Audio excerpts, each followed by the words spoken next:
Good morning, everyone. Good morning. Happy Tuesday. We're going to go ahead and get started. Welcome to Tuesday, May 30th, Franklin County Board of Commissioners General Session. As a reminder, this is a public meeting and is being recorded. Please ensure your line is muted for those calling in. Thank you. First, we will start with the Pledge of Allegiance led by Commissioner Boyce. I pledge allegiance to the flag of the United States of America and to the republic for which it stands, one nation, under God, indivisible, with liberty and justice for all. We weren't even really out of our seats yet when you started. Oh, I know. I do that every time. Something to just Jeez, I'm sorry. Guy, would you like to do it again? No. Goodness. We're good. I have the privilege of introducing one of the best marketing minds in our region this morning. Here to give us an overview of this year's Classic for Columbus is President and CEO John Pace. For our listening audience, please introduce yourself, tell us about the Classic, and what we can expect at next year's event. Welcome, John, to the podium. Thank you, President Crowley, and thank you, Commissioners Boyce and O'Grady. It's my honor to be here today and represent our Board of Trustees and the entire family at Classic for Columbus. Classic for Columbus, of course, is entering its third year being a part of the fabric of Columbus, and we are super excited. Our mission at Classic for Columbus is to promote education, economic development, and diversity while we raise funds for institutions of higher learning and scholarships. And since our inception back in 2021, we've contributed over $500,000 to scholarships here in Columbus, Ohio. And so we're just very proud of what we're doing. First, let me say thank you, commissioners. We truly would not be in business if it weren't for you. And so please, each and every one of you, know that we appreciate your support. The Classic for Columbus is a week-long celebration of educational, multicultural, and entertainment festivities that complement an all-star game. And so the All-Star Game features the top players from HBCUs around the country versus some of the top players from colleges across Ohio. We're proud to announce today that 8 of the players from last year's All-Star Game are now playing pro basketball, and we expect the same this year. And that's part of our objective, is to give young men and women at HBCUs, particularly the men at HBCUs who go unnoticed, an opportunity to play in front of pro scouts and further their career. And so, again, commissioners, we thank you for that. What can you expect from Classic for Columbus moving forward? So we are happy to announce today that we want to be a part of your workforce development initiative. And so what we have done, we have created a curriculum working in conjunction with the Ohio State University and some academicians. We have created a curriculum-based program called CFC Academy. And through that academy, high school students will have an opportunity to gain a real-life experience. Now, the curriculum covers 3 areas. It covers major event management, sports and entertainment marketing, and hospitality. And I dare say that the students who finish this program will come out with more knowledge than most of the hotel managers and many of the people in front offices at your NFL, NBA, and Major Baseball League. So we're really proud of that. We'll be talking more to you about it, but we want to be a part of your workforce development initiative. We have entered the second stage of our being. In the first stage, we wanted to do the proof of product. We wanted everyone in Columbus to know that Classic for Columbus, that team has the capacity and the ability to plan and execute major events at a high level. We finished over the 3 years, we've received a 97% fan satisfaction rating and a 95% sponsorship rating. So that was done independently by a team from Anheuser-Busch, and we're really happy about that. So please accept our sincere, sincere gratitude. You'll be hearing more from us. I'd like to talk more with you all, but I just want to say thank you, thank you, thank you. And I'll close out with our recent success factors. So I talked about the over $500,000 that has been awarded to local scholarship programs and HBCUs. We have also connected over 5,000 students with scholarships, with enrollment, college enrollment opportunities, internships, and job opportunities. So we're really proud about that. We've brought together over 40,000 African Americans with the rest of the community in harmony and unity to really celebrate and showcase Black excellence and Black culture. And we've provided 3 news cycles of great publicity for Columbus, Ohio, to brand this city as a great place to visit, live, and work. And the 3 cycles were both national, regional, and local. So again, thank you so much. We could not have done this without you. Look forward to talking with you in the future. We'd like to present you, if you would, Mr. Gober, we'd like to present you with the official top of the Classic and ambassador medallions. So we've gone all across the country talking about Columbus, Ohio, and it's been well received. And over time, you'll see more and more people from across the country come in for Classic for Columbus events. So thank you all so, so very much. Thank you. No, thank you. Thank you so much. Thank you so much. Thank you, Mr. Pace. And as you know, I was happy to participate and do a video and stuff for the game this year. And I know we will talk more offline. I know you reached out to my office about myself and my staff being unable to meet with attendees and talk to guests as we came to the Classic, and as a sponsor, a major sponsor of this event, looking forward to next year and working out all of those details and not having those same issues. It is wonderful that so many people came to Franklin County, came to the Classic, engaged in a lot of the different activities, and wanted to be able to thank attendees and participants for coming to Columbus and to Franklin County, and was not able to do that. So we'll talk offline. I think Commissioner Crowley, Yeah. I might add Yeah. something too. I apologize for not being able to make it too. I think something came up and I was traveling unexpectedly. But I will say, it's really more about the idea that sports is a way of showing young people another pathway. It shows them what it takes to work hard, what it means to achieve something, and moreover, they can use those skills in life, whether they're in pro sports or working, somewhere in Central Ohio. So I am a fan of the process and the program, and it's so good. I know we've got some folks from the African American Wellness Agency here today.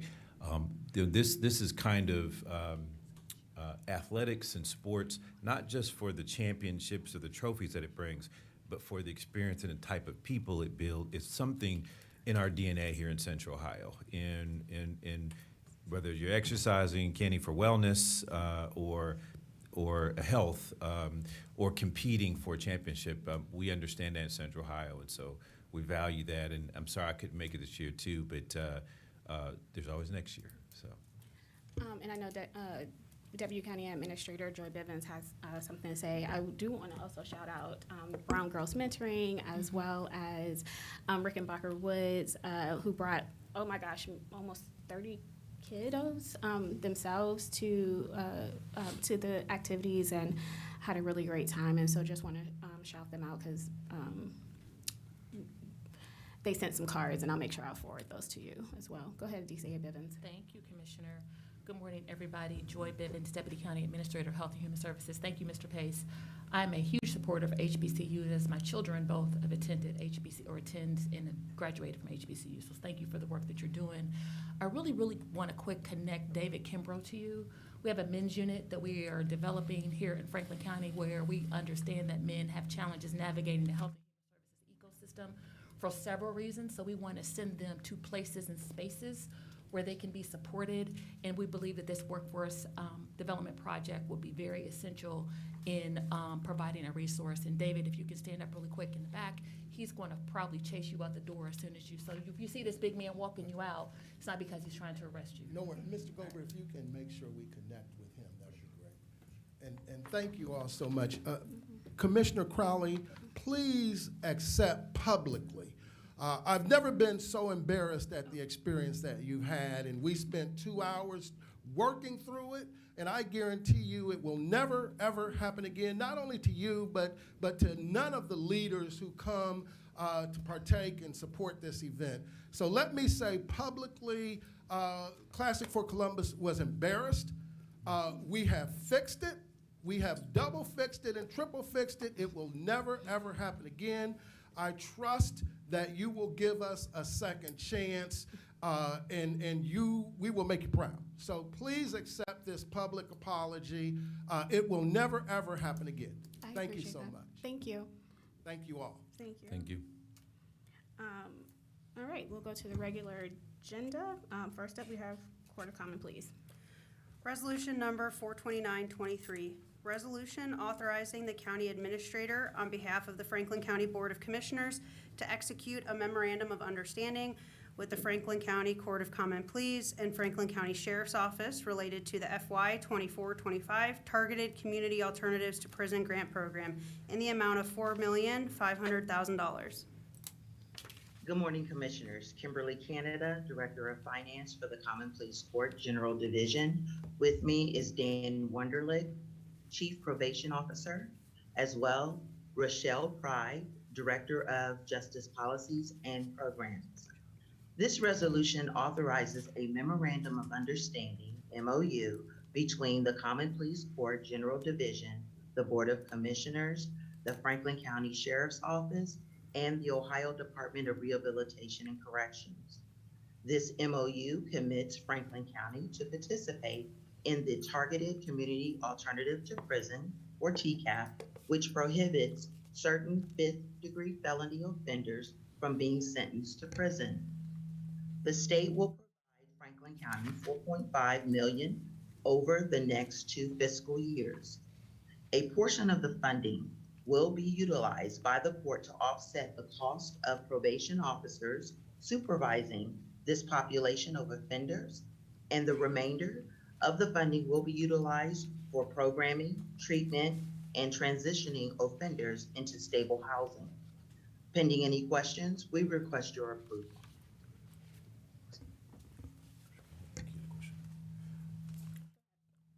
Administrator Wilson. And I don't know if Director Pride is on as well. Go ahead. Director Pride is on. Okay. Kenneth Wilson, County Administrator. Director Canada, is this grant amount equal to the current fiscal year that has ended? Yes, it's a continuation of funding. Thank you. How many FTEs are supported by this grant? From the probation department within the Common Pleas Court, it's about 12 FTEs. Thank you. Thank you. Director Pride, did you have any comments or anything you want to add? No, ma'am. This is what Ms. Canada explained is exactly what we would like to be able to see move forward as it continues to support a lot of our programming and efforts, both inside of the jail facility and in the community. And any additional information we can certainly provide as far as the exact number of support that provides for, out of the TCAP funding. We can provide that as needed. Okay, great. Thank you.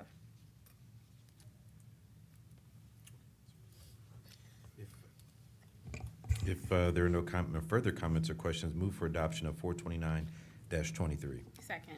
Moved and seconded voting. Commissioner Boyce? Yes. Commissioner Crawley? Yes. Resolution number 429-23 has been adopted. Thank you. Have a great day. Thank you so much. Absolutely. Next up, drainage engineer. Resolution number 430-23. Arcadis US Incorporated Consulting Engineers appointed to assist the Franklin County Drainage Engineer by providing detailed engineering services and construction plans for the Cosgray Road and Faust Ditch Draining Improvement Project, Washington Township, Franklin County, Ohio, in the amount of $321,300. Good morning, Commissioners. My name's Brad Foster, representing Franklin County Engineer Cornell Robertson. Our first resolution seeks approval for a contract with Arcadis USA INC Consulting Engineers to provide detailed design engineering for the Cosgray Road and Faust Drainage Improvement Project. Arcadis is a local engineering firm and was chosen via the engineer's qualification-based selection process. This project is located in northwest Franklin County and Washington Township. This collaborative project is between Franklin County, the City of Dublin, and Washington Township, and we seek to investigate and improve drainage in order to provide a significant drainage outlet for Rings Road, Cosgray Road, and the Faust Ditch drainage system. Pending any questions, I would ask for your approval. If there are no comments or questions, move for adoption of 430-23. Second. Moved and seconded voting. Commissioner Boyce? Yes. Commissioner Crawley? Yes. Commissioner O'Grady? Yes. Resolution number 430-23 has been adopted. And next we have the engineer. Resolution number 431-23. Michael Baker International Consulting Engineers appointed to assist the Franklin County Engineer by providing preliminary engineering services for the Gender Road 5.39 over Pickering Creek Bridge Project, Madison Township, Franklin County, Ohio, in the amount of $116,056. Commissioners, our next resolution seeks approval for a contract with Michael Baker, Consulting Engineer, to provide preliminary engineering services for the Gender Road 5.39 over Pickering Creek Bridge Project. Michael Baker International is a local engineering firm and was chosen via an engineer's qualification-based selection process. This project is located in the southeast Franklin County and Madison Township. The project seeks to investigate alternatives and rehabilitation or widening the Gender Road Bridge over Pickering Creek. Pending any questions, I would ask for your approval. All right, if there are no comments or questions, move for adoption of 431-23. Second. Moved and seconded voting. Commissioner Boyce? Yes. Commissioner Crawley? Yes. Commissioner O'Grady? Yes. Resolution number 431-23 has been adopted. Resolution number 432-23.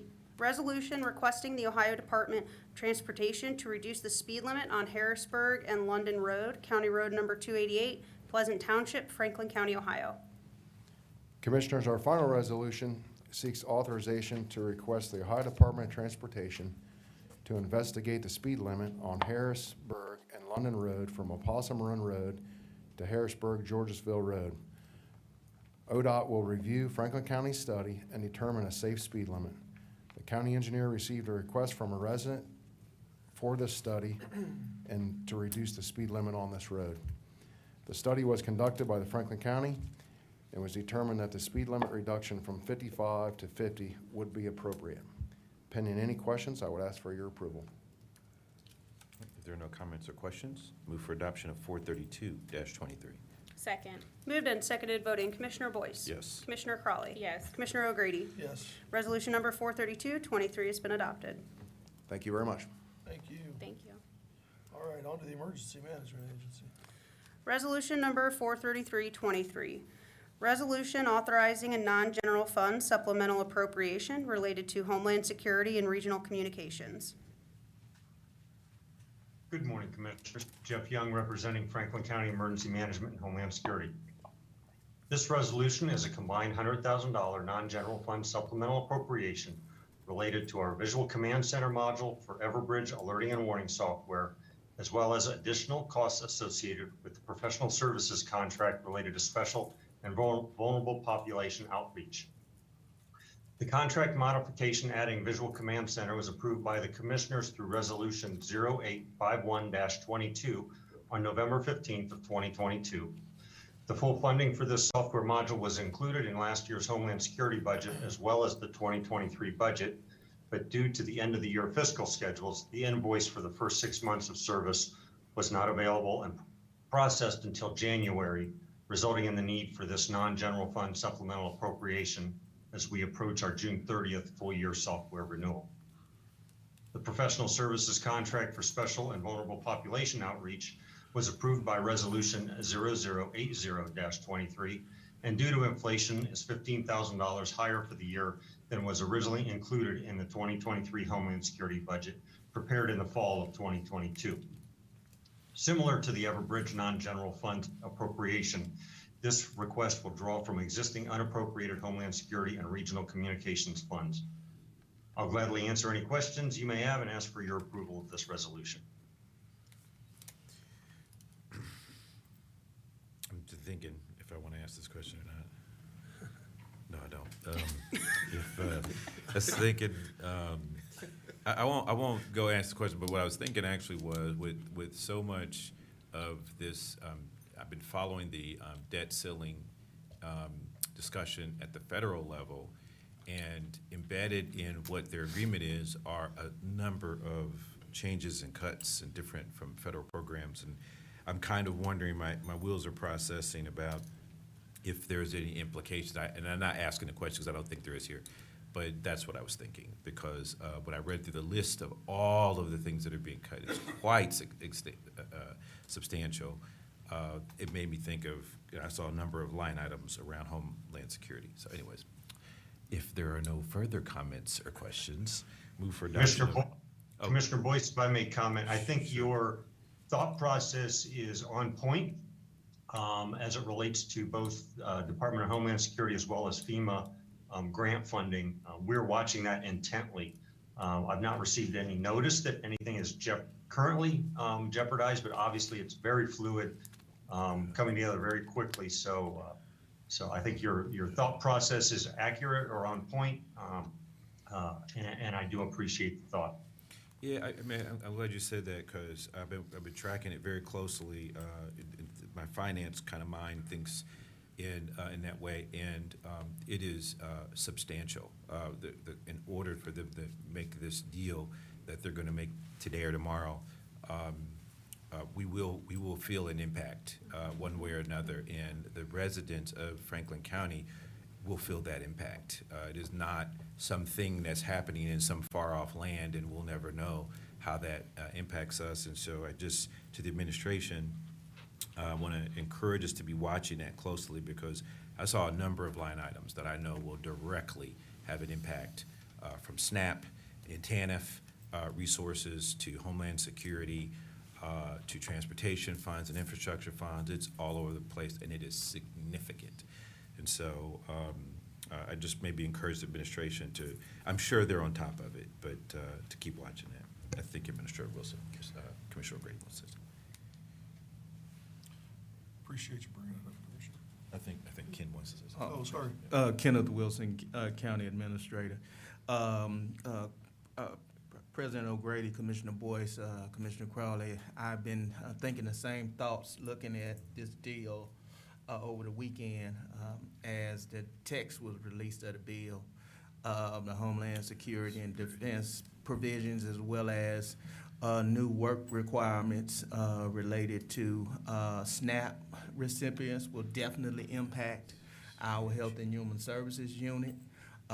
We will have to create infrastructure to support those mandates. A particular concern is the details around unspent COVID-19 dollars. We've been very effective in this community in spending those dollars, but it all depends on how that is defined as unspent. So my budget director, Zach Tulare, to my left, I'm sure we're gonna have to look at guidance as it comes out from the U.S. Treasury if once this deal is codified, if the votes are all there. But you are right, Commissioner Boyce. Been thinking about the same thing over the weekend, trying to figure out how we may have to react to this in some of our planning as it looks at how this winds down. But you are correct, we will be impacted. Franklin County will be impacted. As again, we try to be as resilient as possible in anticipation of these changes. Also, that's not lost on our mind is changes that will be included in the state's biennium budget, which will be coming to a conclusion at the end of next month. So we have to really be prepared on both fronts as those confluence of waters, both federal and state, those changes come together. So county administration and our Office of Management and Budget will certainly have to be planning once we digest the changes and come with whatever recommendations to the Board of Commissioners to proceed forward. Thank you. Thank you. If there are no further comments or questions, move for adoption of, I'm sorry, were you trying to say something, DCA Bivens? No, Oh, okay, sorry. If there are no further comments or questions, move for adoption of 433-23. Second. Moved and seconded voting, Commissioner Boyce. Yes. Commissioner Crawley. Yes. Commissioner O'Grady. Yes. Resolution number 43323 has been adopted. Thank you, Commissioners. Director Young, Thank you. to the Office on Aging. Resolution number 43423. Resolution authorizing a contract with Lorraine Surgical Supply Company Incorporated, doing business as Shield Healthcare Ohio Incorporated for nutritional supplements in the amount of $1,888,447.35. Good morning, Commissioners and County Administration. I'm Shonda Wingo, Director for the Franklin County Office on Aging.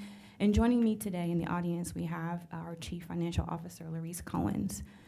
We have one resolution for your consideration. One of the many services that we offer through Senior Options at the Office on Aging is nutritional supplements.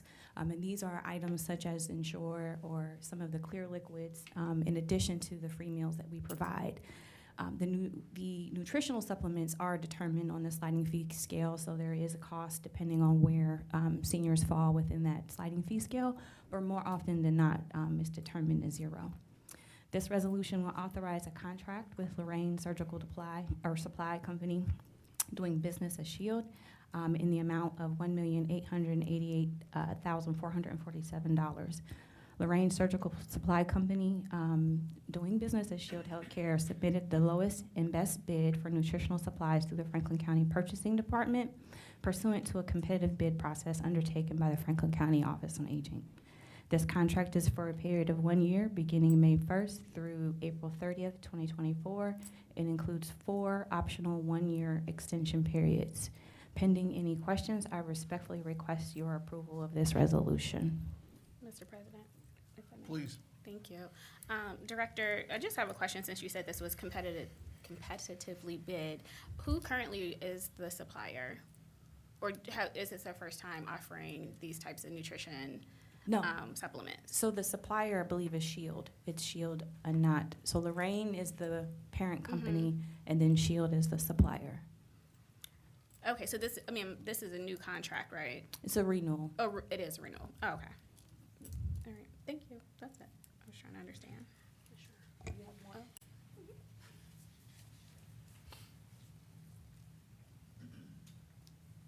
Good morning, Commissioners and County Administrator. I'm Larice Collins, Chief Financial Officer. Just to give you a little bit more information about the current contract, Shield Healthcare Nutritional, they actually were our previous provider for our previous contract of nutritionals, which was bid, and they outbid the previous contract, where there were some issues with this contract with the pandemic. And so with the pandemic came prices increase overall, and we are just now seeing this price increase. Okay. And we bid this out. Shield was the only one that bid this contract, and so them being the lowest and the best, they were awarded this. And in addition to this, Shield also, we allowed the first time for contract for substitutions because they are running out of Ensure. It's like, on back order. We allow for substitutions as the first time, which is why you see this price hike in this contract. Okay. Thank you. Thank you. No further questions. If there are no further comments or questions, DCA, were you looking at me as though you wanted to say something? I do not, Just got that sir. look. Okay, well, you keep don't. looking at me all hard, like I got something. Okay, got it. Commissioner Boyce did that. Struggling this morning. We don't have no air. We don't have no sun. This is the We first on the time we're struggle all back up bus. here dais together. That's too We're many working people out. up here. We're working out some details here, sorry about that. We haven't been at all at this dais since early 2020. I don't like somebody up here. I'm just joking. Okay. If there are no further comments or questions, move for adoption of 434-23. Second. Moved and seconded, voting Commissioner Boyce. Yes. Commissioner Crawley. Yes. Commissioner O'Grady. Yes. Resolution number 434-23 has been adopted. Thank you. Thank you. Warmest week of the year, and the AC goes down. All right, thank you very much, Shonda. Director Wingo, I apologize. To community partnerships. Resolution number 435-23. Resolution authorizing a COVID-19 recovery grant with the Center of Science and Industry to provide learning lunchboxes to Franklin County youth in the amount of $650,000. Good morning, Commissioners, County Administration, Curtis Brown, Community Partnerships Administrator. This resolution will be authorizing a COVID-19 recovery grant to the Center for Science and Industry, also known as COSI, in the amount of $650,000. This funding will support COSI's Learning Lunchbox Youth Engagement and Learning Initiative. And this initiative will address the education gap among youth, address goals and action steps in the Rise Together Poverty Blueprint, and showcase a diverse collection of STEAM professionals to all youth. Joining us virtually this morning from COSI is Dr. Frederick Bertley, who is the president and CEO of COSI, and Stephen White, who is the Chief Strategy Officer, Vice President of Partnerships and Business Development and in-house counsel at COSI. And Dr. Bertley and Stephen do have a few words about the program, so I will turn it over to them. Thank you very much. Today, it began with basketball, so I will go off script for a moment and just say, as you know, I'm a transplant to this great state and great city. I'm a huge Blue Jackets and Clippers fan, but I'm still a diehard Boston Celtics fan, so I'm still feeling the pain from last night's loss. Sorry. So, but with that, I want to thank you so much, President O'Grady, Commissioner Boyce, Commissioner Crawley, and County Administrator Wilson for this opportunity to continue our partnership with Franklin County. We're so appreciative of your leadership to help serve every resident every day. And we began this program with you during the pandemic, and since then, we've inspired thousands of youth and families. And together, we built partnerships with NASA, Miss America, OSU, Harvard Business School, and even the White House to help support STEM learning and student engagement, all towards trying to help combat poverty. We've built this program under the guiding philosophy of feeding hungry lives and feeding hungry minds, while also supporting human services.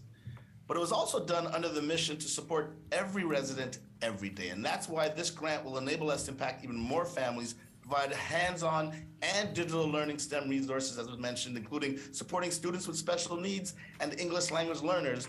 Because as Marcus Garvey said, education is the cornerstone of a healthy community and prosperous society.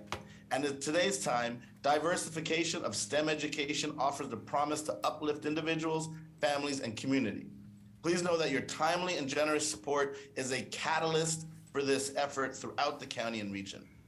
We look forward to partnering with you and having you join us again at some of our upcoming community NASA, NASA Space Council, and the upcoming Eclipse or other COSI STEM engagement distribution events. We've done them with you before. We love having you there as they're supporting youth and families. And I just want to close by saying that this year, COSI ranked the #1 science museum in the nation 4 years in a row. We won 5 Emmys for excellence in science education and communication.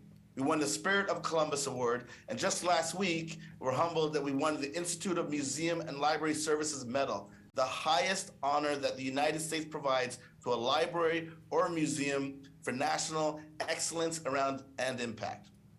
This national medal will be conferred in July at the White House by the First Lady, Dr. Jill Biden. And joining me at the ceremony will be, at the White House, will be my board chair, but most importantly, someone from the community who has been impacted by our programs, the programs that you support. And when I received the call from the White House appointee that COSI won this national honor, he emphatically stated that the award was in part due to the power of our partnerships and community impact locally and globally. In fact, I'm actually not there with you in person, not because I'm crying because the Celtics lost, but because I'm actually in Barbados with the Ministry of Education and some of their ministers planning our second STEM engagement around the Learning Lunchbox and the STEM ecosystem and our distribution event. So I say all of this because you all, the County Board of Commissioners, County Administrator, were the first to partner to support our COSI STEM engagement program from the onset of the pandemic, and we've been able to grow the program and impact communities throughout this great county. So in short, these awards, honors, accolades, yes, they uplift Columbus and they uplift Franklin County and bring positive national attention to this great region. But these honors are as much yours as they are COSI's. We cannot have done this without your help, so we remain forever grateful for your support. Thanks again. Commissioner O'Grady, may I make some comments? Thank you, Dr. Bartley. And you know, when the pandemic started in 2020, we were really in a place of not understanding our direction on so many fronts. And the way I see COSI and the Learning Lunchboxes, you were a great partner in a time where we were trying to figure out how to keep our young people engaged, how to provide them with progress in their own academic paths, and moreover, how to efficiently use our resources to so that they impacted as many residents as possible, certainly those who are least amongst them, our young people, who are the most vulnerable, perhaps I should say it that way. And so it's great to see this continue because it is truly a bright spot in how we partner together to address STEM. You know, when I think about the process of evolution in technology and how we're transforming right now into a electric vehicle kind of community and society, you know, it's really, this is where that kind of thinking is seated with the young person, and we'll need that next generation to help us convert and live a life of energy efficiency, of eco-friendly kind of resources, and we're just beginning. We're just beginning in this process in North America, and so maybe perhaps one kid who opened that Learning Lunchbox is the inventor of a resource or product that takes us to the next level. So I thank you for your partnership, and it's just always a pleasure to work with you and your folks over at COSI. Thank you very much. President O'Grady. Commissioner Means a lot. Thank you. Thank you, Dr. Bartley, for being here. Thank you for the partnership.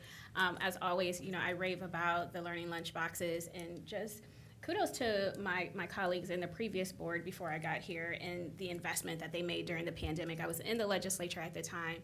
I distributed more than like 1,100 lunchboxes with different schools that was in my district, and talking about like how Franklin County can impact the state. It was because of the county's investment that allowed there to be this, you know, proliferate of legislators who partner with COSI to do boxes and distribution in their districts, and then you all also got an appropriation from the state based on the county's investment. And so I absolutely love the lunchboxes. I didn't get here early enough to go upstairs and get one and bring it down for those who have not seen it. It's about like 5 different projects. Yeah, there it is. Yeah, it's like 5 different ones in there. I also have an idea of a partnership, and I'll wait until later on in the agenda to talk about that. But just want to say, you know, I'm happy to support this resolution. Love these activities for teachers, for kiddos, but also for parents. And it made a difference during the pandemic, to Commissioner Boyce's point, for kiddos that were at home and parents needed something to like engage their students and their kids. And this really was transformational. So happy to see it continue, happy to support this resolution. And thank you for all that you continue to do with COSI and putting Columbus and Franklin County on the map for innovation and transformation and being a catalyst. So thank you. Thank you very much. It's our pleasure. Dr. Burley, we've, something that we've been proud of for quite some time. Appreciate you being here again to promote, and appreciate you making the travels to promote learning lunchboxes and all that COSI has done and the things that you guys continue to do at COSI to set not only your organization apart, but the city and the county apart for all the things that we were able to do here. And sorry about the loss last night, but you remain one of my favorites because at least you didn't come on today and say that you were a Pittsburgh Steelers fan. Oh, wait a minute. I mean, what? Why are you choosing violence? Couple more months. Couple more months. Let's see what those Browns do. It's great to have you with us today, Doc. And it's always good when you mention every resident every day in your presentation. So lets us know that you are paying attention to what our mission and vision and values are here at the county. Every resident every day, absolutely. Well said.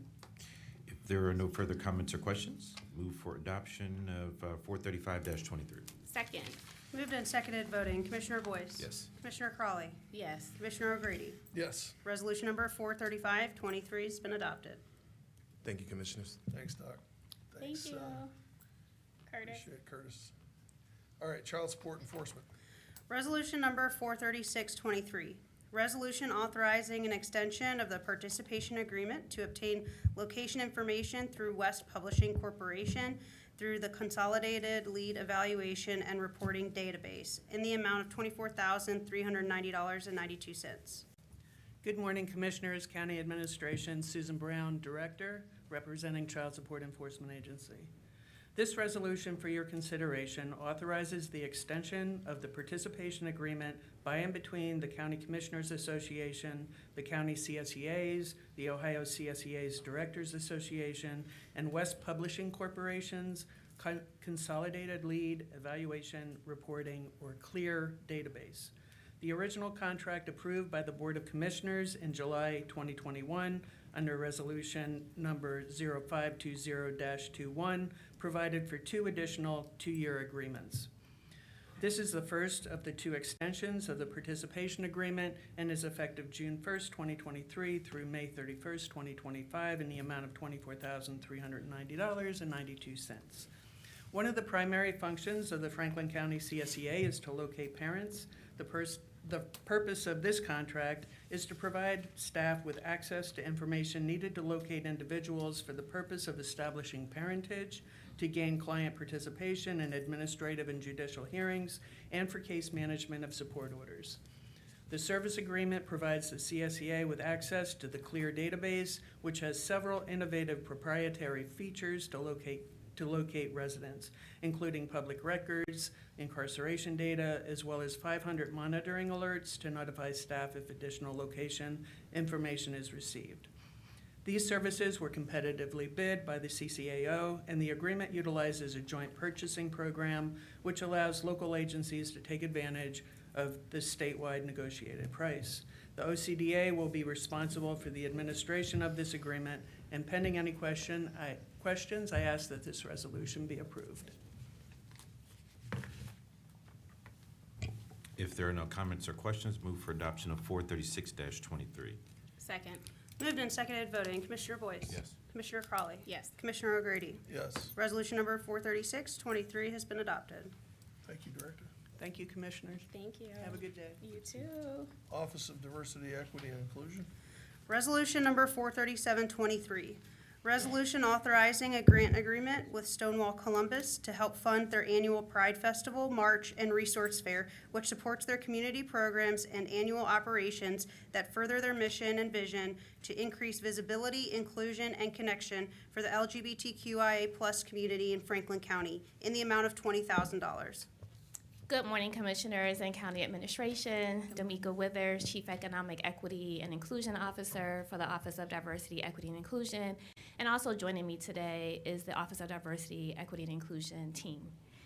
The first Pride Parade was held on June 28, 1970, on the anniversary of the Stonewall Uprising. That night, after growing tension, the police raided the Stonewall Inn in New York City and arrested multiple people. Patrons resisted. Riots broke out. It was then that LGBTQIA plus community members gathered and fought back against discriminatory criminal laws that have since been declared unconstitutional. The uprising lasted 6 days, and we must remember that these efforts were led by people of color and Black trans members of the LGBTQIA plus community, and that past and present battles for racial and LGBTQIA plus justice in this country were built on the shoulders of these courageous change makers such as Jose Sarria, Maxine Perkins, Donna Burkett, Manionia Evans, Marsha P. Johnson, Sylvia Riviera, and many others. Stonewall was then solidified as a key moment in the LGBTQIA plus civil rights movement by the marches that began a year later. In Columbus, the event first took place in 1981, drawing 200 people. That same year, Stonewall Union, now known as Stonewall Columbus, was founded with the goal of increasing visibility, inclusion, and connection for the LGBTQIA plus community, so we see a community where we all of us thrive. In addition to an evolving array of programs, Stonewall produces lavender listings, compilation of LGBTQIA plus friendly businesses and organizations, as well as offering a plethora of services dedicated to the LGBTQIA plus community that range from free health and legal aid clinics to family planning, racial justice resources, veteran services, among others, and the Columbus Pride Festival, March, and Resource Fair that now welcomes over 700,000 visitors to the Columbus region, making it the largest Pride parade in the Midwest. Central Ohio is now recognized as one of the most LGBTQIA plus friendly regions in the United States. And pending any questions, I respectfully ask for your approval of this resolution. If there are no comments or questions, move for adoption of 437-23. Second. Moved and seconded voting. Commissioner Boyce? Yes. Commissioner Crawley? Yes. Commissioner O'Grady? Yes. Resolution number 437-23 has been adopted. Resolution number 438-23. Resolution authorizing a grant agreement with the National African American Male Wellness Agency to support the African American Male Wellness Walk and the Uplift Her Wellness Day in the amount of $250,000. And Commissioners, we do have a short video that Chief Withers and team would like me to play for you before they do go through this resolution.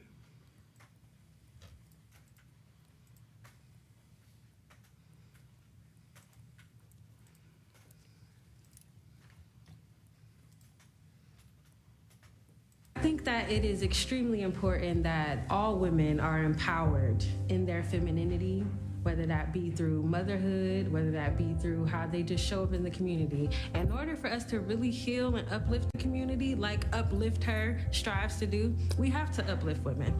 And you gotta start at the heart, okay? So when I found the lump, of course, I was petrified, the big C. Each year, more African American women die from heart disease than breast cancer, lung cancer, and strokes combined. Women of color often experience health disparities that result in poorer health outcomes compared to others. African American women over 20 have a greater propensity for hypertension, diabetes, cardiovascular disease, and cancer. When women of color receive high-quality health care, they are likely to have improved health outcomes, leading to a better quality of life. Black, Indigenous, and Hispanic women are two.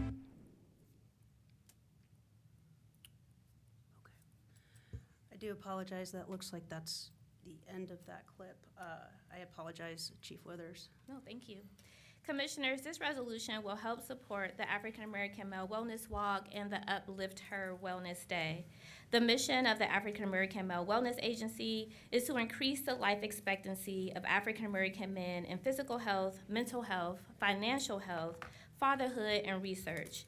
The African American Male Wellness Agency seeks to improve poor health outcomes affecting African American men who live across Franklin County and surrounding communities by engaging African American men and their family. Now in its 20th year, this national organization produces the 5K walk and run, consistently providing education, awareness programs, and tourism events that directly promote a positive approach to the health of Black men in Franklin County. Each walk initiative offers health screenings for blood pressure, glucose, cholesterol, HIV, STD, STI, and prostate cancer for men who may not be seeing the doctor regularly. At the walk, 1 in every 4 people need emergency help on site, and around 5% of male participants are advised not to walk in the 5K and have an emergency contact transfer them to the emergency room. An ambulance is always present at every event to provide prompt attention in the event of an emergency. The African American Male Wellness Team follows up with such individuals to ensure the highest level of service. The data collected at the walks is recorded by a team assembled by Ohio State University medical doctor and shared with community partners who assist with improving the screening process and providing follow-up contact with the participants. The results reflect the participants' general health status in crucial categories such as blood pressure, cholesterol levels, glucose levels, body mass index, and more. 85% of the African American men who walk have high blood pressure. These findings enable the African American Male Wellness Agency organization to participate in research projects such as Black Impact 1.0, a collaboration between the American Heart Association and 100 walk participants to improve their life's Simple 7 status. This project was chosen for 4 published articles that will continue in 2024 for Black Impact 2.0. Physicians have reported an upsurge in Black men seeking medical attention as a result of their participation in the walk. African American males die from the top 5 preventable diseases, and the evidence we gathered at the walk supports the importance of early detection in saving lives. The walk is attended by over 100,000 people annually, made up of men, women, and children who all can participate in the walk and health screenings for free. The Uplift Her Wellness Day is a health and wellness event for women created by women to inform and empower women of color to prioritize their health, as women of color are at higher risk for breast cancer, cervical cancer, and heart disease. Women of color disproportionately experience health disparities, with a growing number each year of African American women dying from heart disease, lung cancer, breast cancer, and strokes. Black, Indigenous, and Hispanic women are 2 to 3 times higher to die from pregnancy and labor-related complications. Hispanic women between 35 and 39 have the highest rate of uterine cancer rate, which is 50% higher than their counterparts. The Uplift Her Wellness Day helps women of color lower their risk by receiving health screening and education. This is the 3rd year for this event, which offers resources that support heart and diabetes health with biometric screenings and education, breast health and mammograms, women's wellness education, maternal and infant health education, youth mentorship activities for young girls, and much more. This resolution supports the Rise Together Poverty Blueprint, goal number 9, reducing the overall incidence and racial disparities and occurrences of preventable diseases and trauma, improving the health of those living with chronic mental, physical, and behavioral health conditions among those struggling financially. After the comments from these amazing community leaders, from John and Pamela Gregory, who will speak towards the Uplift Her Wellness Day, including Kenny Hampton and Perry Gregory, I have had the honor and privilege of participating in the walk, in the Uplifter Wellness Day. Great community partners. I respectfully request your approval of this resolution after comments are made by this amazing team. Good morning, County Commissioners and Board Administrators. We are excited that this is the commemorative 20 years of serving our community residents in Franklin County every day as the African American Male Wellness Agency. While serving our Black men, we have heard from the wives, sisters, grandmothers, aunts, and daughters that their health matters too. Uplift Her is truly about providing access and affordability to health care for women of color in Franklin County. We know breast cancer has declined for women, but has increased for women of color, and that women of color are 20% more likely to die from health disease. Lower Your Risk addresses these issues. I've asked our Vice President Natalie Donnelly to speak very briefly about some of the screenings that the women will receive that day. Good morning, commissioners and deputy administrators. This event is very important to us here in Franklin County in Central Ohio because we do collaborate with the Ohio State University Wexner Medical Center, James Comprehensive Cancer Center, Ohio Health, and Mount Carmel to bring quality health services such as mammograms, pap smears. We also are doing pulmonary function tests for lung cancer assessments, as well as having all of our resources through our healthcare organizations and our community partners for maternal and infant health to join the forces to start decreasing infant mortality here in Central Ohio. Now I'd like to introduce our president, Kenny Hampton. All right, I'll be brief. Good morning, President Crowley and commissioners and the commissioners administration. I'm proud to be here today to congratulate and also thank Franklin County Board of Commissioners on joining organizations such as Johnson & Johnson and CareSource and Abbott, who have decided to sow substantial seeds into the work that we do. It's more than a walk. Simply, it serves, I like to say it serves as the most fun you'll ever have at a doctor's appointment. Because where else can you go get a doctor's or get your numbers and you have live music, you have entertainment, you have things for the kids, we have things for our seniors, where we have a great partnership with the Office on Aging to let the entire community know that the lives of our men and women and the entire family matter. And we're able to provide right there on the spot numbers that are going to ultimately save lives. It's where you just learned that 85% of our male participants, they find out that they have elevated blood pressure. Well, I was one of those individuals 2 years ago. And so I had to make some adjustments. I had to go and have a conversation with my doctor just so that I can do what I can to live longer, because we're trying to close the gap. There's a life expectancy gap that exists right now where African-American men are dying on average at age 67 years old. And our counterparts are dying at age 79. That's a 12-year gap. But we're excited because we get to stand in the gap in between organizations and community partners who are passionate and serious about not just having a conversation about equity, but literally sowing into this work so that we can partner together and go into the community and let them know that, hey, you matter and we're going to do everything we can to help you extend your life.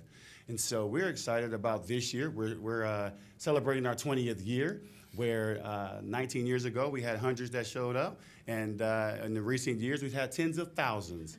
And we're really looking forward to this year, so we encourage everyone to mark your calendars for August 12th, 7 a.m. to join us at the 20th Annual African American Male Wellness 5K Walk and Run. And we say we're more than a walk, so there's a couple things I do want to share before I close, is that on Saturday, June 10th at 12 p.m., at CCAF, we're going to be hanging out with our dads, where we're going to have a Proud Dad cookout. Commissioner Boyce, you served as our honorary chair last year, and we appreciate you for all the work that you did. But he came out, and he was able to enjoy. He helped us get the word out for that event. And then also, we were able to have a great time at the walk. And on July 13th, we'll be having our national discussion for our Real Men, Real Talk, our mental wellness initiative, where we'll be featuring Adam Pac-Man Jones, former NFL player, who is looking forward to coming to Columbus and helping our men understand that it's not okay to keep things within ourselves. It's okay to talk. So we thank you. We really appreciate this partnership. And I'm going to let our co-founder, Mr. John Gregory, have a few words as well. I just want to say thank you. I do want to go on record to say that 100% of the funds that you fund stay in Franklin County. 100% of the funds that you provide go directly to the project. Nobody's salary is paid from those funds. And I also want to say that it's a Franklin County project. So every city, Whitehall, Reynoldsburg, Gahanna, Westerville, have their own ambassador that is in those communities and going door to door and asking folks to participate so that people can come out and participate and find their numbers. And I think it's very critical that you understand that at the walk, 5% of the men that are getting screened are told, do not walk. We call one of their family members and have them go to the hospital immediately. We used to take people, but now there's so many men that need emergency assistance that we require them to go to the hospital, and then we have someone follow up to make sure they have gone. And what's really interesting that 90% of the men who participate have health insurance. So this is not about being in poverty. This is about individuals having an awareness. We thank you for this. We thank you for your participation. I'm probably the oldest person in the room, but when I got past 67, I said, okay, I hit the average. Now I got to get past the average. And so I would say to every black man is that you should be making sure that you are visiting your doctor, and every black woman or woman of color, making sure you visit your doctor, because every disease is preventable, but it starts with awareness. Thank you for your participation, and we appreciate you.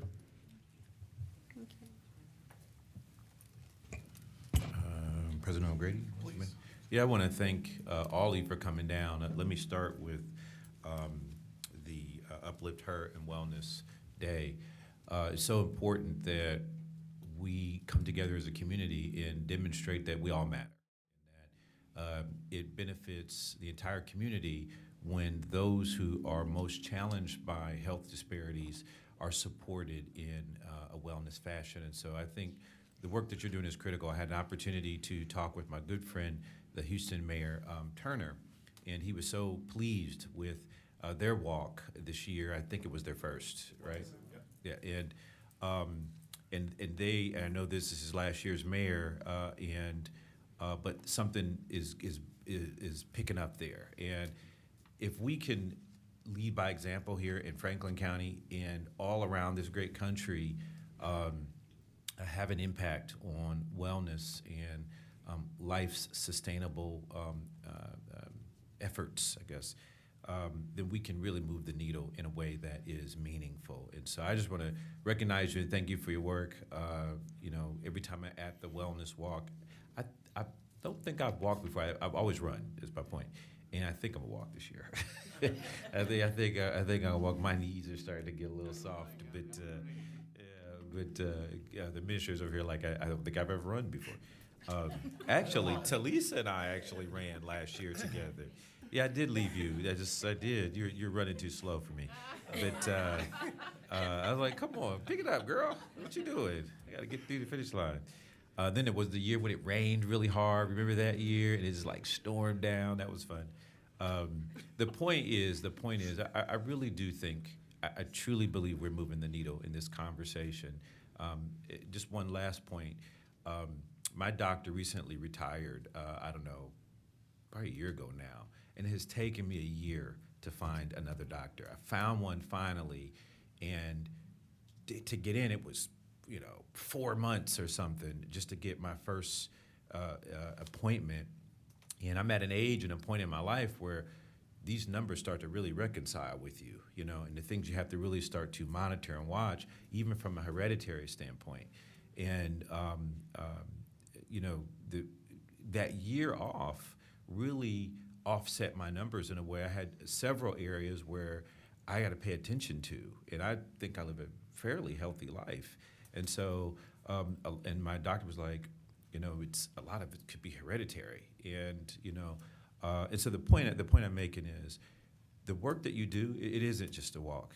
It is really about awareness and building the psychology of regular maintenance, managing your lifestyle, being thoughtful about the content of things you put in your body, and even the movement that you make on a regular basis. And I just believe deeply in that, take it serious. So I see you all as partners since I've been part of the county.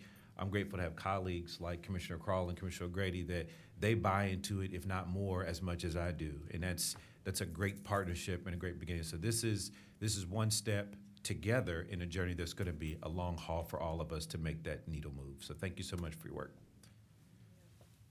Thank you once again. Thank you so much for being here. Is my mic up? Okay. Thank you so much for being here this morning. Thank you for all that you do in our community to make sure that all of our residents, all 1.34 million of them, can thrive and not just survive. As you mentioned, you know, in the county, it just breaks my heart that in some places, the life expectancy, the difference can be 20 years. And that it shouldn't matter what zip code you live in, that determines your life expectancy, right, and your outcomes. And we see that with maternal mortality and morbidity. And I think, and Natalie, you spoke to infant mortality, but when we think about just maternal mortality, we know in the state of Ohio, Black women die at 3 times the rate of white women, right? And then when we think about morbidity, which a lot of people don't know what that is, but it's those near misses, right? So if you have, which happens like 1,000 times more than a mortality event, but if someone experienced like gestational diabetes or hypertension or something during pregnancy, not all the time does that resolve when the pregnancy ends or when there's a birth. Those things can continue and have an impact on life and health and well-being. And I think, you know, we should highlight morbidity just as much as we do mortality. Also, heart disease. You know, I've spoken at this dais before about my mother having a heart attack on Christmas Day in 2022, and she didn't have chest pains or anything like that. She just had, like, she was clammy and was having trouble breathing, and I was just like, hey, do you want to go to the emergency? She was like, no, I'll wait. And she waited about 2 hours, and I was like, I think we need to go to the emergency room. And we did, and she was having a heart attack and had to have surgery, right? And so understanding for women, like what that looks like, heart attacks look different than for men. And, you know, we Black women and women of color die at higher rates than our counterparts, and breast cancer is the same, as you pointed out. And so, you know, I love that I get to work in a county where we prioritize health and well-being, not just for ourselves and not just for our employees under the BOC or the 7,000 plus throughout the county, but we prioritize it for our neighbors, right? And so happy to support this resolution. Happy to be a part of Uplift Her. Thank you so much for including me. The Uplift Her event, there is one on June 22nd. I know you have a networking event, a morning networking event on June 15th, I believe, at 7:30 in the morning. Do you want to say where that is? It's at Bottoms Up. Bottoms Up Coffee House, West Broad, Franklinton area. So you got that networking event. June 22nd is the Uplift Her event at St. Charles Prep School at 3 o'clock. From 3 to 8. From 3 to 8. Collaboration with Yes. all the sororities. Oh, okay. Alpha Kappa Thursday, Alpha June sorority. 22nd at St. Charles from 3 to 8 p.m. And we've added a youth component because we feel that it's important that our young women really start taking ownership of their health. So we will have expanded where young women between the ages of 13 to 17. Perfect. Thank you.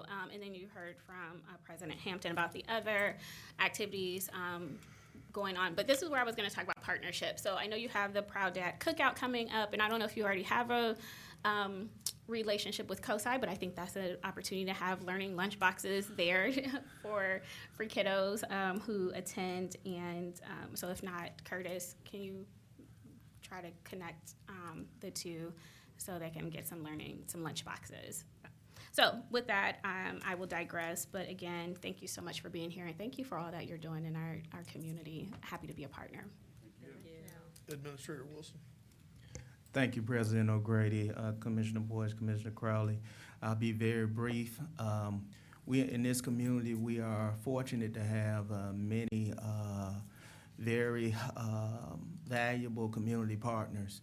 But every time this organization comes up, I just wanted to say that I appreciate, as county administrator, having an organization like yours with your values. I've been working with you all on many different initiatives, and I can always count on you all to uphold your deal. Whether it's workforce development or it's fatherhood initiatives or it's health and wellness initiatives, you all are a valuable community partner, and I truly appreciate it. As Commissioner Crawley stated, our employee wellness program is a high priority for us, and things like this enhance our efforts. We always have agencies that have a healthy competition as to how many employees are going to turn out for the walk, and that always provides a sense of pride to see people out. I jokingly stated that I've walked when this walk comes around, but I haven't ran. I got to get better. I too have hypertension, several decades that I manage well, but I'm still recovering from my days of playing football when running was never fun. So I can't really in my brain associate running with enjoyment. So I blame from Pee Wee on when the coach just said run and I'll tell you when to stop. So I'm still kind of traumatized, and I'm expressing my trauma publicly here. So when you see me walking at various 5Ks, that's probably why. I too are on a health journey. But in all seriousness, though, we talk a lot, and the commissioners lead us to the principles of the Rise Together Poverty Blueprint. And everything we do is, in many ways, has a lens of mobility and economic mobility. And health is our greatest wealth. Without that, you can't function and you can't do the things that you need to do for our families and our communities if we aren't healthy. So health is our greatest wealth. And closing health disparities are a top priority of this board, and they direct county administration every day to come up with contracts with community partners to expend dollars to attack the social determinants of health and at the same time create economic mobility and have those two things working together in partnership. So I just want to thank you all and look forward to continuing to see programs that are extended like Uplift Her. So let's keep this going. Cooking with Dad's Fatherhood Initiative, those things strengthen the infrastructure of our community. Thank you. Well, folks, we really appreciate everybody being here today. When you're the president of the board and you let everybody else speak first, there's oftentimes very little left to say. But the one thing I did want to say is that, the work that you guys are doing is saving lives, and don't let that be forgotten. That we talk about wellness around here all the time, and it's really important for us for a lot of reasons to be involved in wellness. But at the end of the day, the work that you're doing day in and day out, whether it's for the men or for the women, the work that you're doing every day is saving lives, and so. We're all about enhancing lives. We're all about doing all that we can to help people get from, where they are in this world to a better place. But at the end of the day, there's nothing better than helping people save their own life. And so, thank you for everything that you're doing. It's important.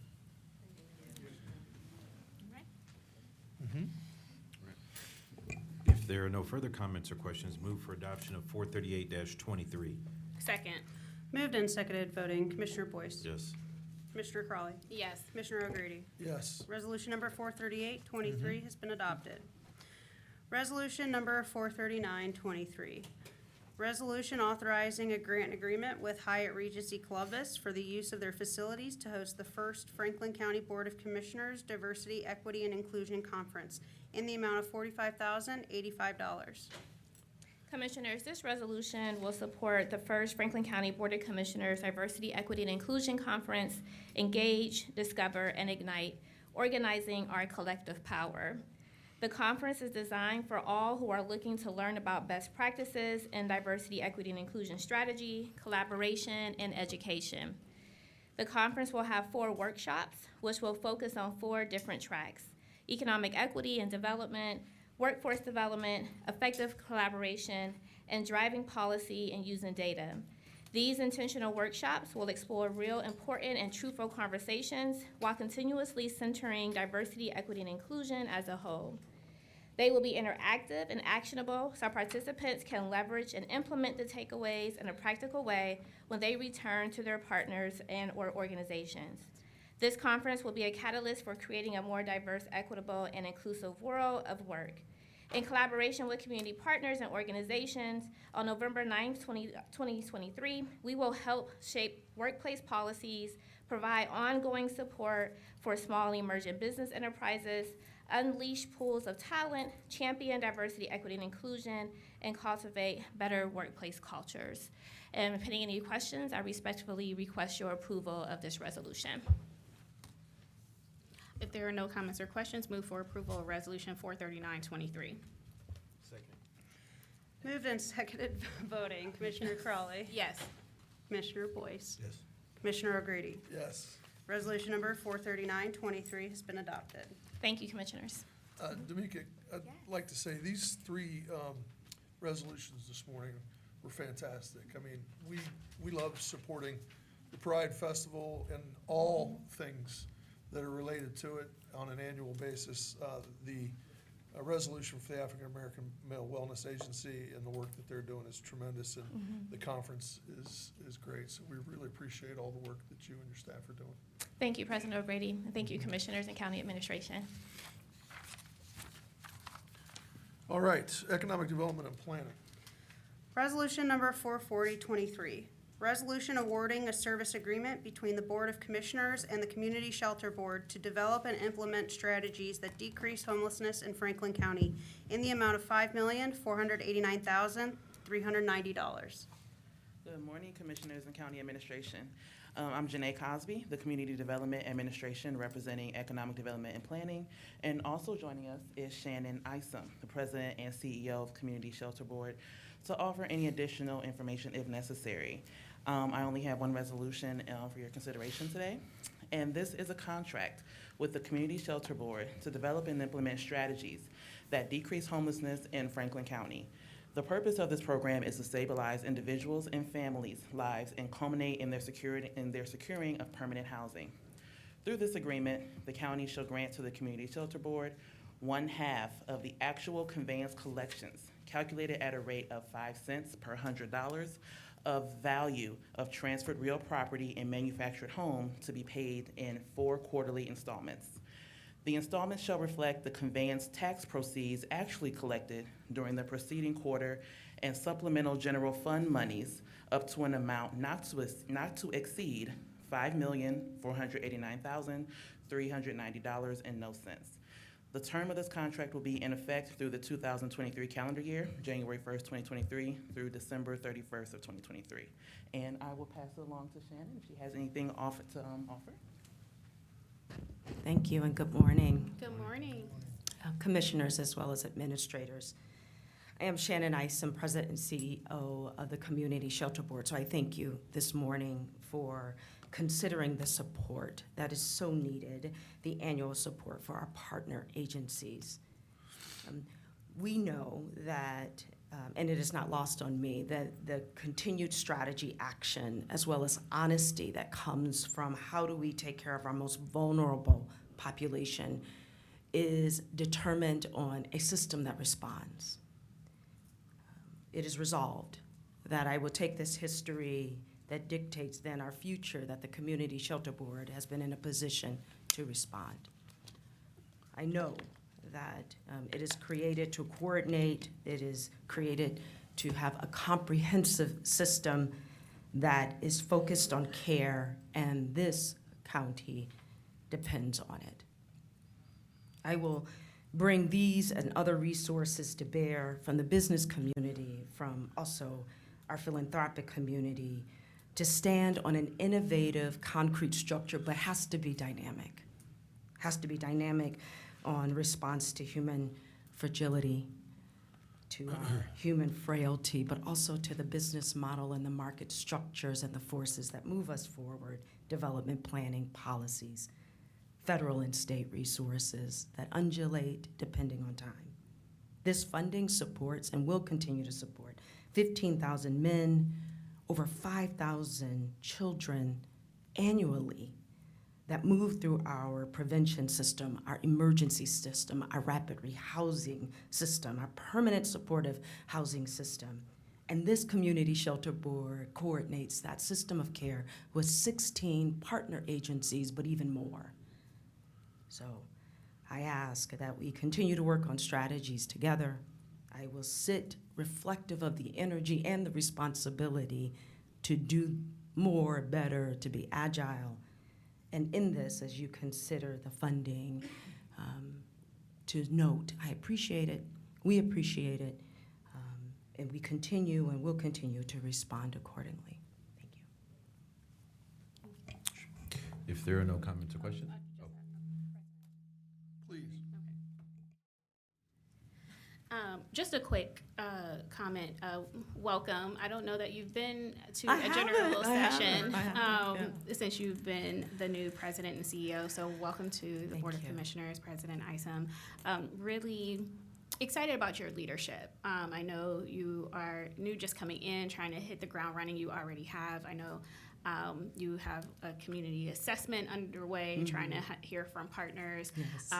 You know, my colleagues and I have been very unapologetic about where we are in making sure that our residents, especially those who find themselves unhoused, you know, have the support that they need, but that we are really bringing people out of poverty, or, you know, meeting them where they are and finding real, true, innovative ways in trying to, you know, get rid of homelessness altogether. And so, you know, when you first came on board, you were receptive to that charge that, you know, we're not business as usual here. We're not like, okay, we're just going to continue to just give these conveyance dollars without understanding what the vision or the mission is, or how we are going to really try to address this in a real way. We always say, oh, we don't want to be like San Francisco, or we don't want to be like Austin, or we don't want to be like DC, and you know how they're, or LA, where their street homelessness looks a certain way.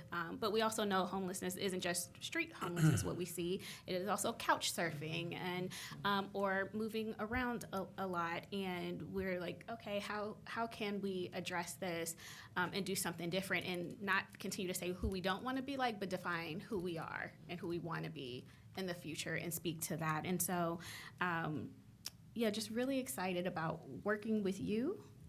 And seeing all that you want to do and how we can continue to partner and collaborate and really, you know, support our veterans.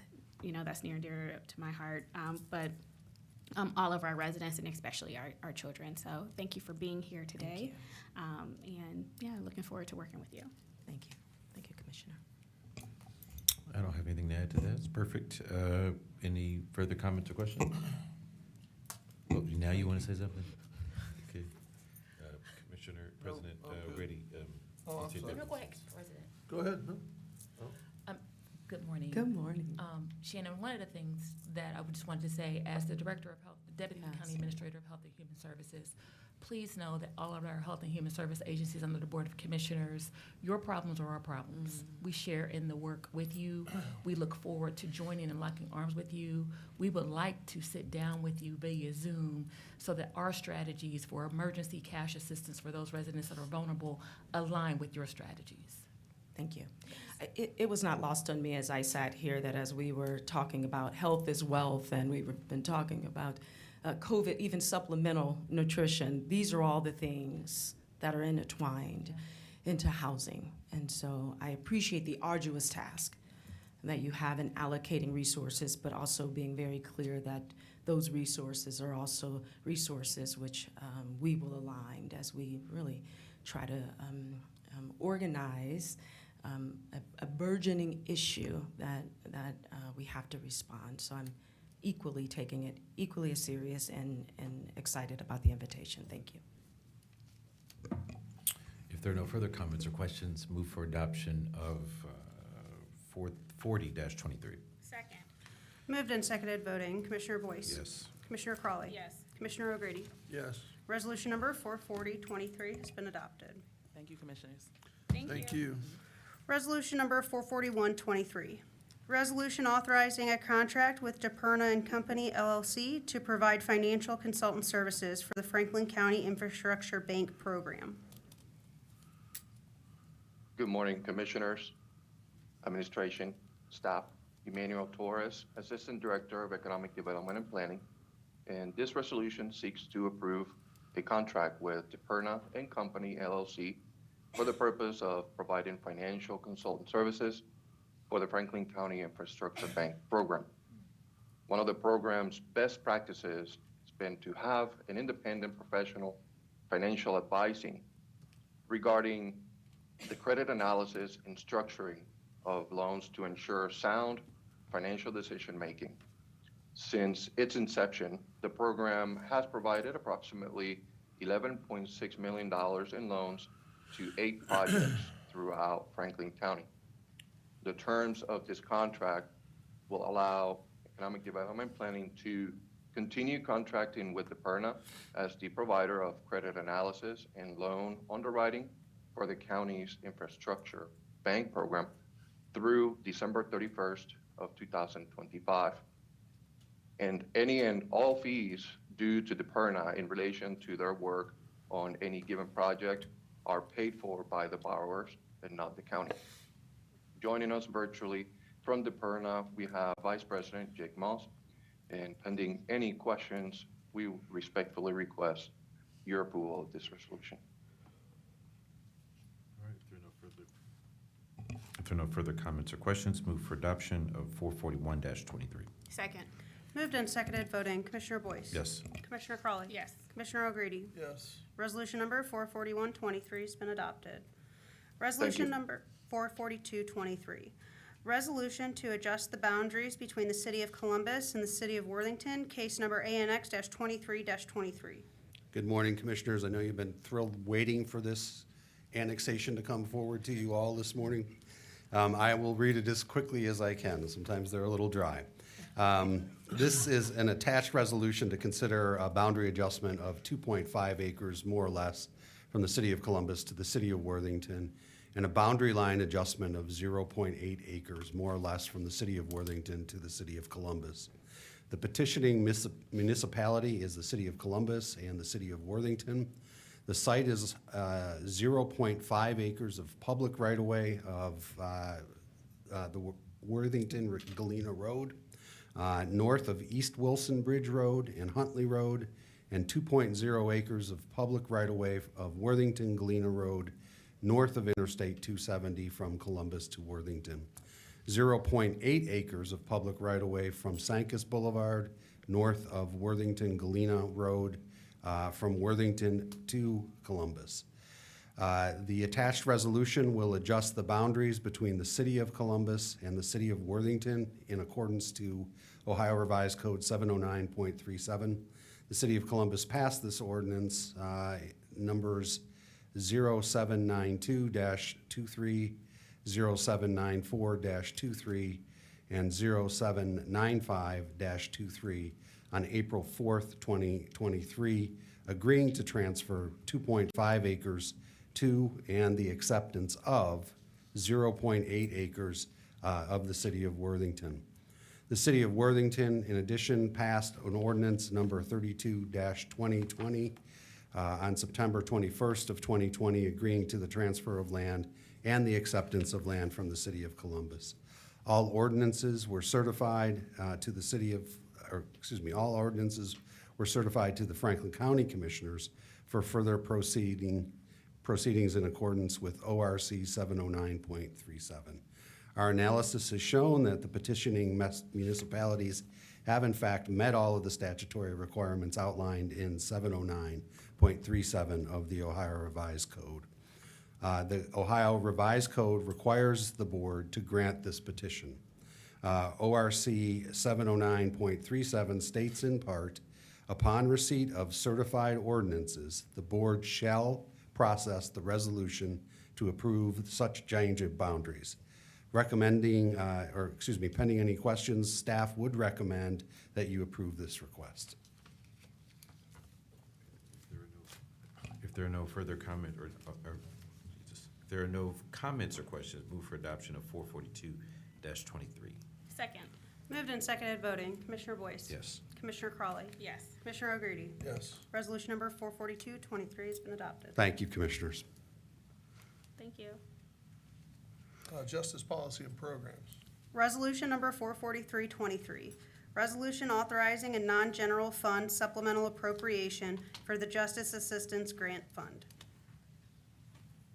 Good morning, Commissioners and County Administrator. Rochelle Pride, Director for the Office of Justice Policy and Programs.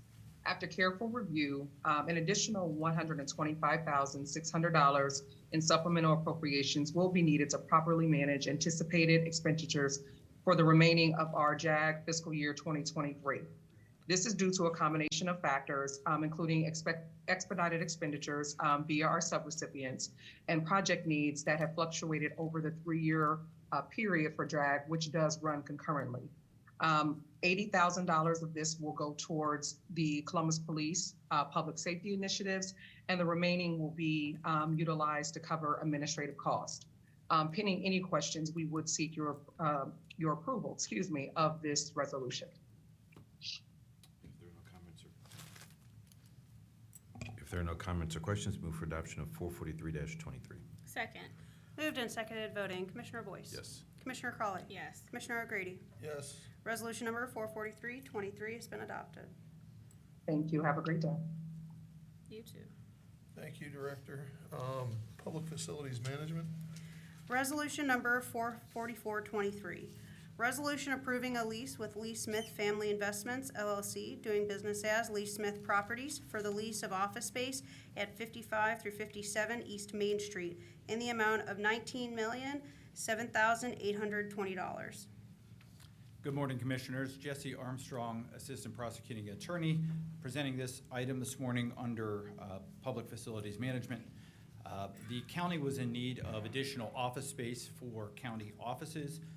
I think particularly in light of the fact that the county recently sold to the City of Columbus the Carnes Building located at 410 South High Street. In order to locate additional office space within the vicinity of the office tower, we issued an RFP, and Lee Smith Family Investments, LLC was the best proposal, both in terms of size, price, and the vicinity to the office space. The county has negotiated a 10-year lease with a 5-year optional extension period. There is 62,000 square feet of office space available and ready right now. There is also an additional estimated 28,000 square feet of space, which is going to undergo some renovations prior to the county's occupancy. The county also utilized a real estate consultant to ensure that this price was well within the fair market value, which it is. And the resolution before you, therefore, would approve a lease for a 10-year term. It would also authorize the county administrator to execute 2 addenda, which would be necessary to document and memorialize the exact square footage. That will be determined after the renovations are complete on the 55 Main Street side. Be happy to answer any questions, but otherwise would respectfully request your approval. Thank you. Sorry. Oh, no, please. I just had a quick question. You said 10-year lease with a 5-year optional extension? That's correct. Okay. And if we wanted to exercise that option, that would come back before the board for additional approval. Thank you. If there are no further comments or questions, move for adoption of 444-23. Second. Moved and seconded voting. Commissioner Boyce? Yes. Commissioner Crawley? Yes.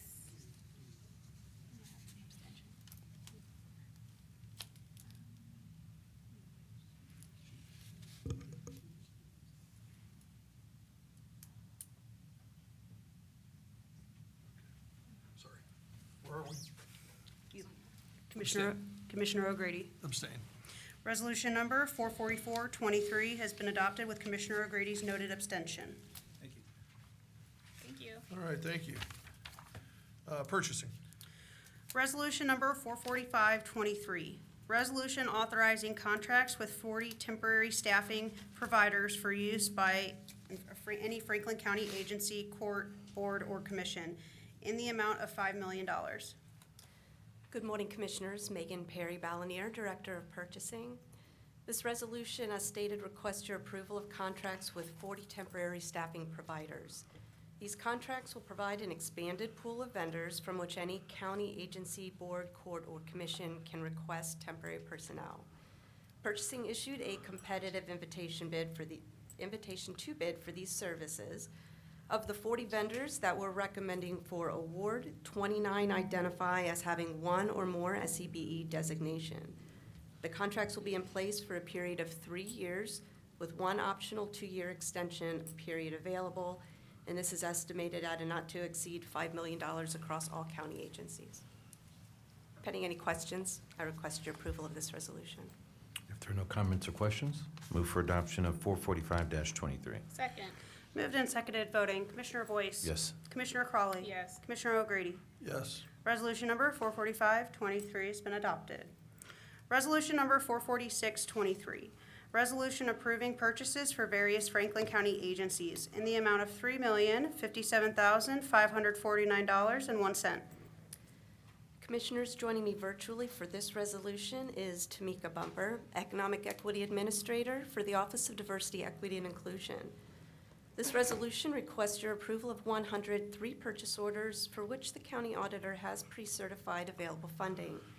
Tamika has prepared the supplier diversity data to share with you today. Good morning, Tamika. Good morning. 5 of the purchase orders being presented today are awarded to small emerging businesses, totaling $38,817.80, with 5% being awarded to women-owned businesses. Once approved, 3 agencies have provided equitable and inclusive opportunities to small businesses this week. These agencies include the Court of Common Pleas, the engineer, and the Sheriff's Office. Pending any questions, we request your approval of this resolution. If there are no comments or questions, move for adoption of 446-23. Second. Moved and seconded voting. Commissioner Boyce? Yes. Commissioner Crawley? Yes. Commissioner O'Grady? Yes. Resolution number 446-23 has been adopted. Thank you, Commissioners. Thank you. Thank you. To the Board of Commissioners. Resolution number 447-23, resolution appointing Joy Bivens to the Creating Central Ohio Futures Board. Good morning, Commissioners. Lauren Gressel, Assistant Director of Community Appointments.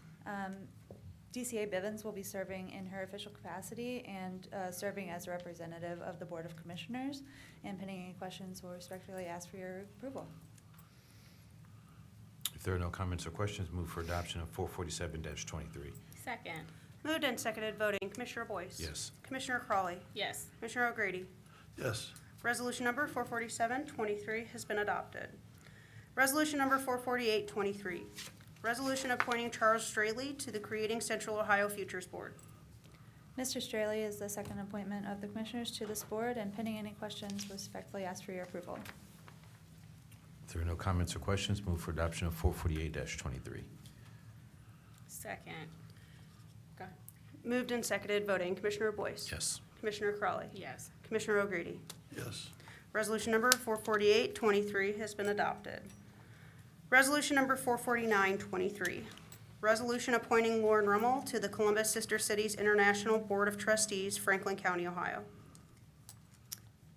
Pending any questions, we'll respectfully ask for your approval. If there are no comments or questions, move for adoption of 449-23. Second. Moved and seconded voting. Commissioner Boyce? Yes. Commissioner Crawley? Yes. Commissioner O'Grady? Yes. Resolution number 449-23 has been adopted. Resolution number 450-23, resolution appointing members to the Columbus Zoo and Aquarium Board. Commissioners, this is appointing 4 members to the board, Zachary Cleric, Sean Mental, Lark Mallory, and Reverend Dr. Victor Davis. And pending any questions, ask for your approval. If there are no comments or questions, move for adoption of 450-23. I have a question. We only have 4 appointments on this new board, and they're all gonna have the same term and expire in the same time? They're not staggered? Okay. That's correct. Okay. Okay. All right. Just Where second. are we? Second, sorry. That's why I was like, where are we? Second? Moved and seconded voting. Commissioner Boyce? Yes. Commissioner Crawley? Yes. Commissioner O'Grady? Yes. Resolution number 450-23 has been adopted. Thank you. All right. Do we have any journalizations, Madam Clerk? We do not. All right. Are there any members of the media, either in the room or on the call, that would like to speak with the commissioners or anyone else? Hearing none, that concludes our business for May 30th, 2023. Take care. Thank you. So all of, go ahead.